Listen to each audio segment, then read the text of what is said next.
Good morning.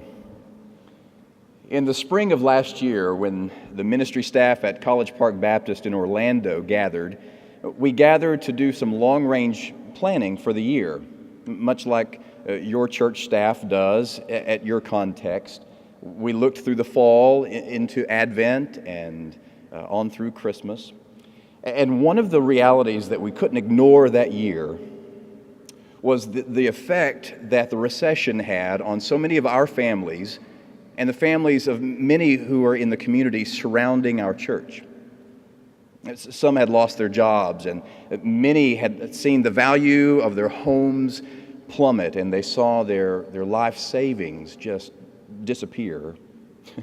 And we're poised to plan what Christmas is to look like in that kind of context with that kind of struggle. So we began to ask a dangerous question. What if? What if Christmas looked different this year? What if this year Black Friday didn't frame our expectations for the whole season? What if the church swam against the current in another direction? What if instead of the Christmas crazies, instead of the rhythm of excess and overspending and overindulgence, what if the church offered something else, something better? Enter Advent conspiracy. The Advent conspiracy, simply put, is an effort to simplify Christmas. It's an effort to move against those cultural tendencies that we have toward overconsumption and overspending and going into uber indebtedness for the season. Instead, it's an attempt to enter into the mystery of the incarnation in a way that liberates people from all those things. The word conspire comes from two Latin words, really. Com, meaning together, and spirere, meaning to breathe. To conspire literally means to breathe together. And pastorally speaking, what better time than in the rhythm of Advent for the community of faith to take a deep breath together? So here's how it worked. During the season of Advent, we encouraged our people to live into the four themes of the Advent conspiracy, which are worship fully, spend less, give more, and love all. Worship fully. Through a variety of sermons and Bible studies and worship themes, and even in the composition of a brand new musical written and composed by our own people entitled What If, we attempted to trigger our imaginations once again. We attempted to reset the trajectory of our hearts so that we enter into the season and consider it a season of worship. We worshiped fully. We spent less. We consider the reality that every year Americans spend $400 billion on stuff, when $40 billion would probably solve some of the world's clean water crises as we know it. We took a long, sobering look at the sheer magnitude and power that our wallets have in doing good for the world. We spent less so that we could give more. We gave more of ourselves relationally. We found ways to rediscover the lost art of giving the gift of presence, E-N-C-E, and not just presence, E-N-T-S.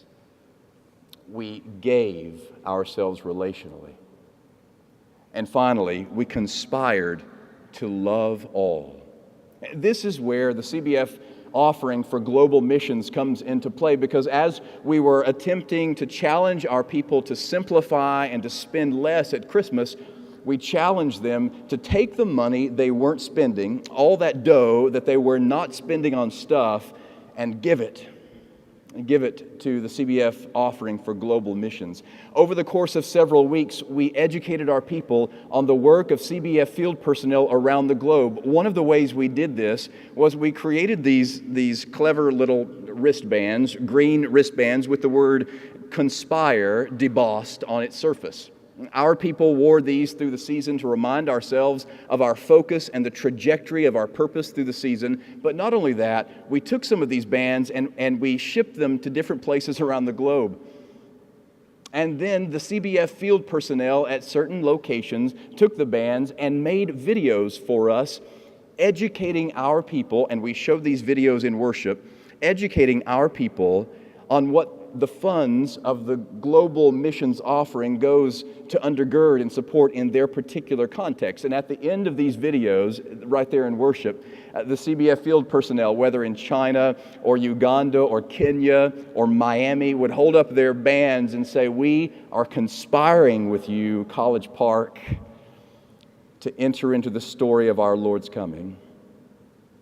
The effect was overwhelming, both spiritually and financially. We thought that we had set a pretty lofty goal for our offering. We set a one-day single offering goal for $35,000. On the day before Christmas, or the week before Christmas, the Sunday prior, we wanted to take a one-time offering of $35,000. Well, the momentum of this movement of conspiracy had grown so much within the hearts and minds of our people that on that day, instead of 35, they gave 73. They more than doubled their goal. And the beauty of that day was not that there were 2 or 3 large gifts that kind of skewed the moment.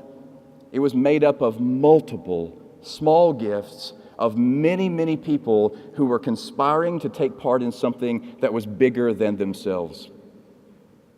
The Advent conspiracy has changed the way we enter Christmas at College Park in Orlando. And it's reinvigorated a passion for giving to global missions. We're grateful for the opportunity to partner with you, with your church, as we attempt to raise funds for the Global Missions offering, but we're also grateful for the inventors of the Advent Conspiracy.